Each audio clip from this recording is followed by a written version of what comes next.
What's up, family? Jared the Bossman here. You're tuned into the Bossman Show on AM 1010, AM 1430, 1055 The King. Let the King out at 105theking.com and the Bossman Show at bossmanshow.com. Hit me up on Instagram, The Bossman Show, Twitter at Bossman Show, and Facebook, Bossman Show. It's the Bossman on your radio. Listen to the Bossman Show with your host, JR, Saturdays at 9 a.m. right here on AM 1010, The King. What's up, good people? BetOnline is your number one source for all your betting needs. The latest odds, lines, and matchup reports for baseball, boxing, golf, and more. BetOnline continues to be the fastest and easiest way to place your wagers, including live betting and your favorite casino and card games available to play right from your phone. Head to the website or use your mobile device to sign up today and get in on the action. Remember to use your promo code BELIEVE, BLEAV, for your 50% welcome bonus on your first deposit. BetOnline, where the game starts. BS3 Network, changing the way you watch TV. Yes, BS3 Network, changing the way you watch TV, covering content and hot topics from A to Z, sports, music, society and culture, movie reviews, you name it, we have it. Check it out on bs3network.com or check us out on Roku, BS3 TV on Roku, as well as check out your favorite podcast on all podcast platforms or Spreaker.com/BS3 Network. You are now tuned to BS3 Network.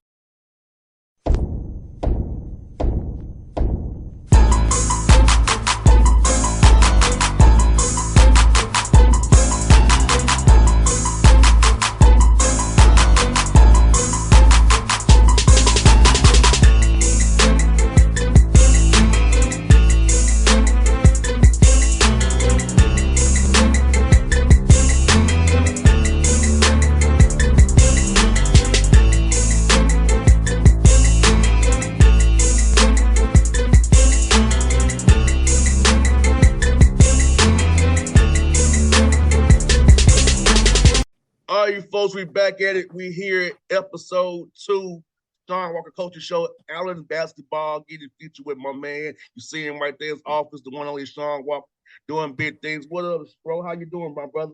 Doing well, man. How about yourself today? Man, it's doing well, man. Basketball season here, brother. You know how it is. We on this grind.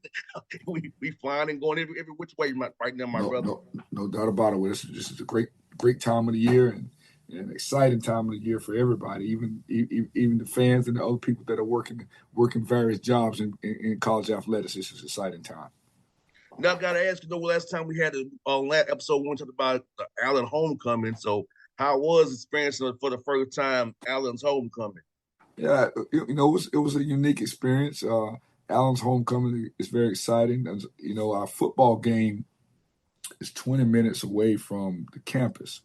So that makes it a little unique for tailgating and hanging out. But I did get a chance to participate in the step show. I went to the step show and kind of went around and met as many alums and old Allen basketball players as I could. So it was an exciting time. A lot of good food, a lot of partying, a lot of people excited to be back at Allen University. So it was a wonderful experience. Now, Shawn, as an AME dude, knowing who Bishop Allen was who was named after, basically, we support your boy because I know I grew up as an AME, about Richard Allen we did for blacks in the AME church, man. So knowing that's what Allen's named after, man, what you represent, man, it makes me even more want to be a part of what we're doing here, brother. Right. Well, that's good. I'm glad that you feel associated with the university. I also grew up AME Zion, and grew up in a little small church where there may have been 25 or 30 people in the church. That include the pastor, the choir, deacons, the whole 9 yards. And so I have a great appreciation for the AME Zion Church and the things that that the denomination stands for. No doubt. It's so amazing to see what I saw somebody this other day, Shawn, that look at a lot of these private HBCUs, they're really by the AME church or the CME church. But Right. but they don't know that until unless you part of that, like you and I are, you already know that. But a lot of these private black colleges are AME schools that are. That's right. Dr. Allen had a great vision for us, man, in our church and what they do for these kids, man, in our community.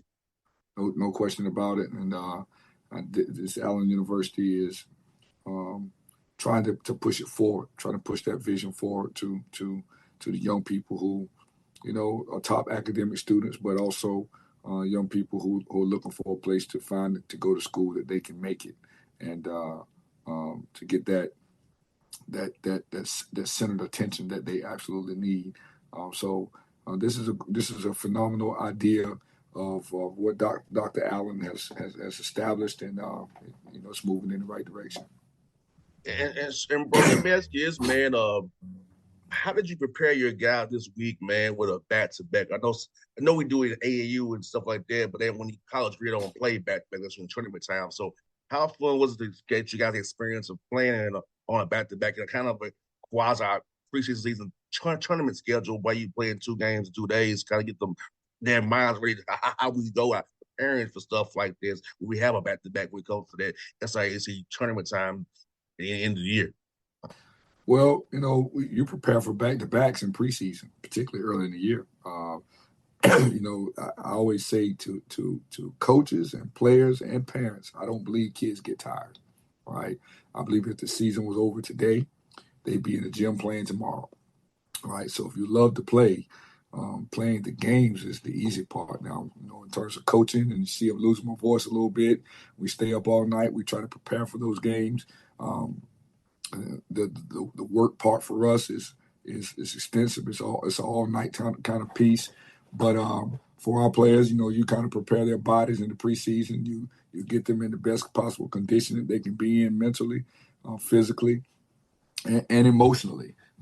You're staying in hotels. You're representing the university 24/7. But at the end of the day, the fun part about the travel is winning. The fun part about the games is winning, and so you want to be having as much fun as you can, and that means obviously that you're winning as much as you can. And Shawn, let's talk about the Tampa game. What I saw from what I could glean, man, is like I know it wasn't the result you wanted, but you won the second half, which is something that's very important that you wanted to have. A slow start, but second half you wanted. So how did you kind of talk to your team about that and keep them motivated, knowing that, hey, we made progress from half one to half two? Well, the thing about my team is, things that I kind of knew before we went in, we make a lot of untimely mental errors. The game was very close in the front part of the game, in the middle of the game. We got down a little bit, and then we came and cut the lead from 29-22, down 7. We had the ball 2 or 3 times, and we had self-inflicted injuries. We got down big at the half. We gave up a 3 at the half, went down 20 or so, whatever, 19 or 20. But, what we do is not coach the score. We coach what we see. We think about and concentrate on what our issues are on the floor, whether they're good or they're bad. We try to draw out all the things that we did that were good, and then we draw out the things that we need to majorly improve on. And those things for this game were, we didn't get back in transition, and then when we did get back in transition and Tampa missed, we didn't rebound the ball, which meant they either got layups or they got second chance shots. They end up going to layups or free throws. Tampa went to the free throw line 16 times in the first half, 16 or 17 times in the first half. You gave up probably 10 offensive rebounds in the first half, and then everything else was transition points. In the second half, we got a little bit better with that. Saw them more 5-on-5 and was able to execute a little bit better.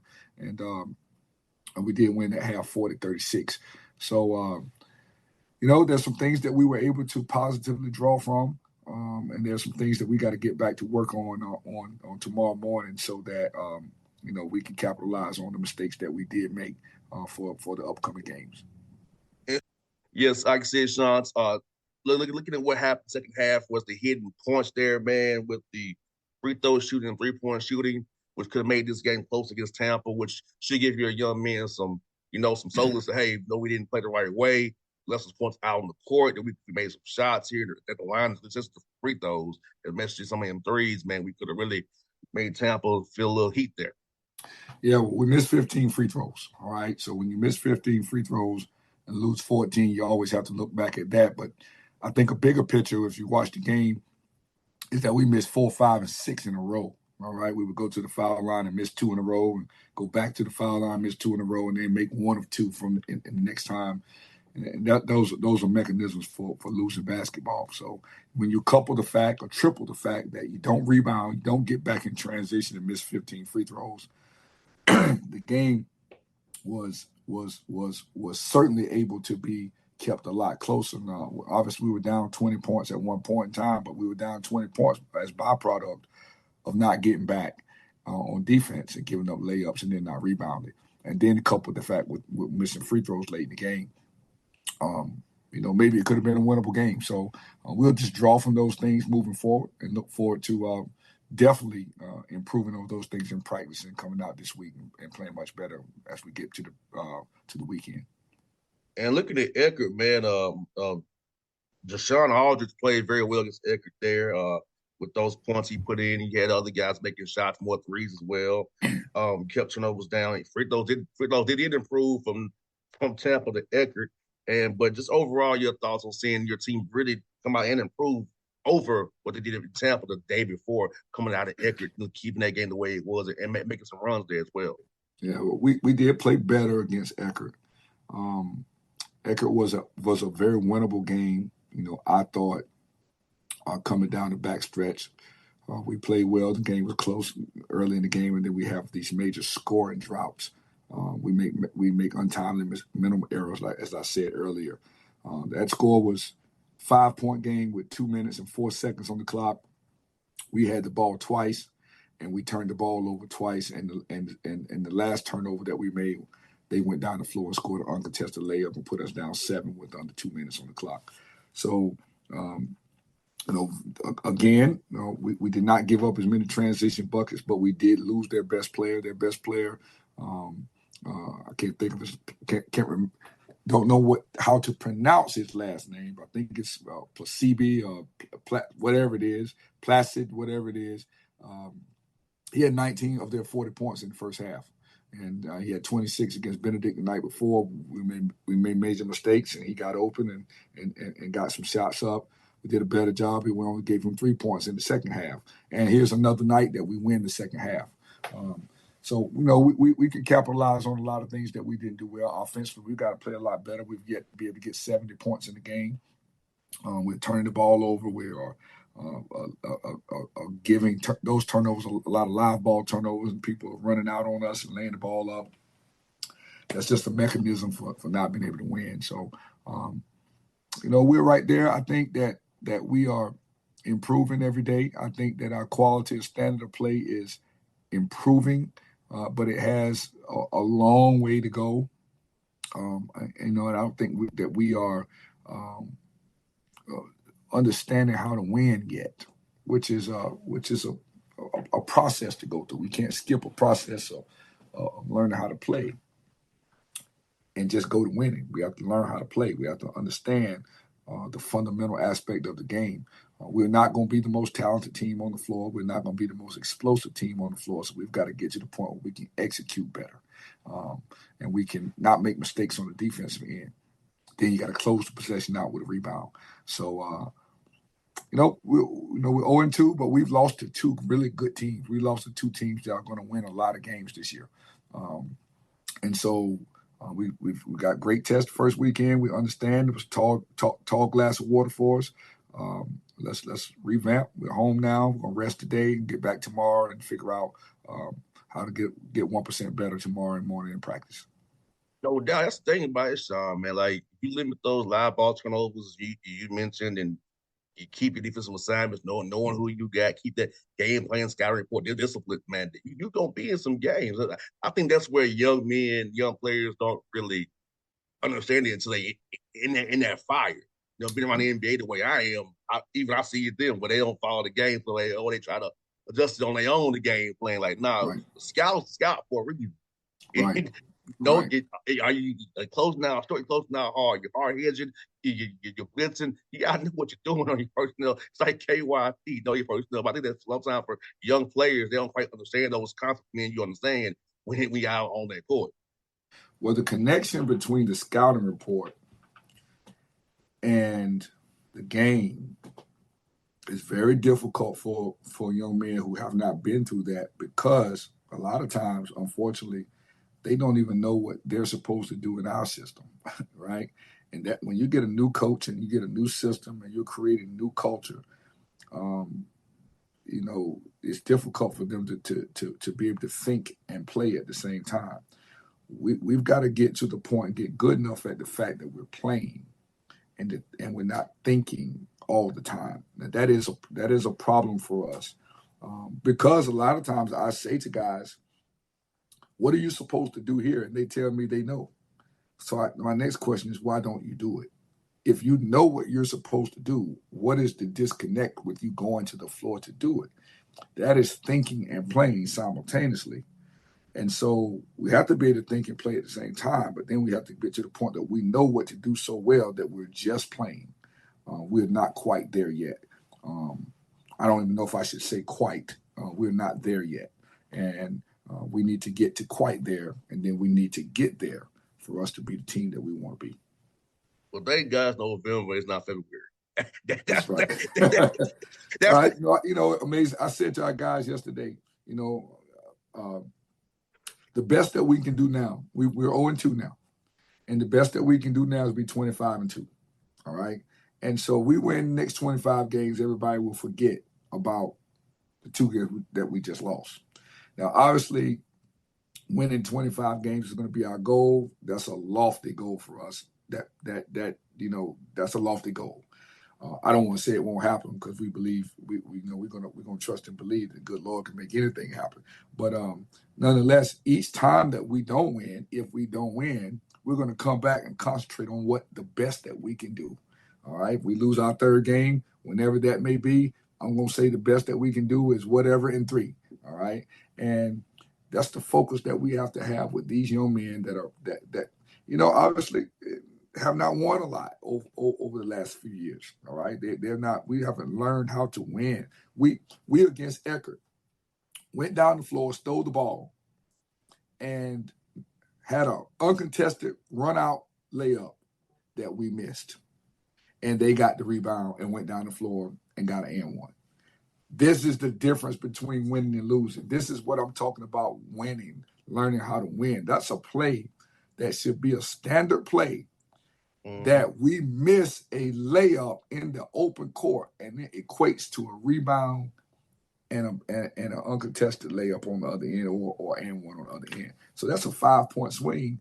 And again, it's a 5-point game with 2 minutes on the clock. So we got to learn how to win. We got to learn how to not get down, and we have to learn how to finish games when we get a chance to win a game. So, I'm still excited. I'm excited about where we are. We're 0-2, but all's not lost. Every loss is not lost. All right, it's not a lost cause, and so I'm excited to get back to practice tomorrow. And these young men have great attitudes, and they're looking forward to learning more basketball and trying to get their first win. And I'm excited about being their coach. No doubt. You got Blue Lights on Saturday at home, and then Morris College on Monday. So you got two at home. So the guys really got opportunity in front of those fans at Allen, get them in that gym there, because football's over right now, unfortunately. So hey, you the show in town, so come out support the Allen Yellow Jackets men's basketball team. But what you looking for on film with these guys from Blue Lights and Morris College here as you prepare this week, man? Well, first and foremost, I'll say that we excited about coming home. We actually have our next 4 games at home with Blue Lights, Morris, and then we out right there during Thanksgiving, we start conference play with Lamar, Owen, and Lane. So that's going to be our focal point, one game at a time. Blue Lights is going to be a scrappy team. They score a lot of points. They actually played Mars College a week ago, and the score was 108 to 106. All Wow. right. So we have not gotten 70 points yet. So obviously, that concerns me. We'll spend the next couple of days on kind of cleaning up what the things that we did and didn't do against Tampa and Eckerd. And then we'll keen in on getting back. We know that we don't get back in transition against Blue Lights and they can get 100 points, that we're going to have a problem. We know that we don't get back on defense against Mars and they can get 106 points in any game, that we're going to have a problem. So the same problem that we had in Tampa, we'll have here in Columbia if we don't get it fixed. All right. Any team that can score 100 points is going to shoot a lot of threes, shoot a lot of long. It's going to be a lot of long rebounds. So we know if we don't defend the three-point line and rebound the basketball thereafter, we're going to have a problem. So here are small things that we did in Florida that turned big, that we have to make those small things standard things. When the shot goes up, we turn around and box off. When we shoot the ball, we turn around and sprint back, and we communicate. Those are enormous characteristics for teams that win. And then they are gigantic characteristics for teams that don't win. So we're gonna clean those things up, and then we're gonna see how we fare against those two teams. And then with conference play in this SIAC, we know teams like to get up and down the floor and score a lot of points.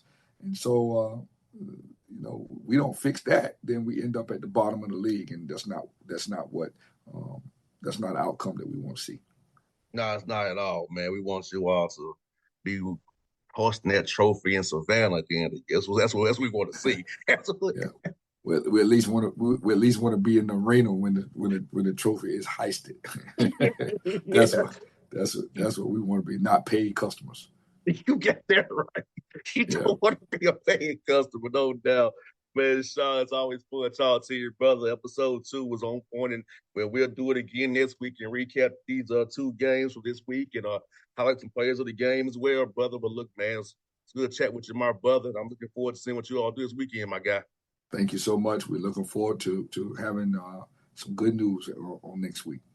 No doubt. That folks at Shawn Walker, the Shawn Walker Show, episode 2, we're done. It's episode 3 next week. BS3 Network. Changing the way you watch TV. Yes, BS3 Network, changing the way you watch TV, covering content and hot topics from A to Z. Sports, music, society and culture, movie reviews. You name it, we have it. Check it out on bs3network.com or check us out on Roku, BS3 TV on Roku, as well as check out your favorite podcast on all podcast platforms or Spreaker.com/BS3 Network. You are now tuned to BS3 Network. What's up, good people? Bet Online is your #1 source for all your betting needs. The latest odds, lines, and matchup reports for baseball, boxing, golf, and more. Bet Online continues to be the fastest and easiest way to place your wagers, including live betting and your favorite casino and card games available to play right from your phone. Head to the website or use your mobile device to sign up today and get in on the action. Remember to use your promo code BELIEVE, BLEAV, for your 50% welcome bonus on your first deposit. Bet Online, where the game starts. What's up, family? Jared the Bossman here. You're tuned into the Bossman Show on AM 1010, AM 1430, 1055 The King. Check The King out at 105theking.com and the Bossman Show at bossmanshow.com. Hit me up on Instagram, The Bossman Show, Twitter at Bossman Show, and Facebook, Bossman Show. It's the Bossman on your radio. Listen to The Bossman Show with your host, JR, Saturdays at 9 a.m. right here on AM 1010, The King.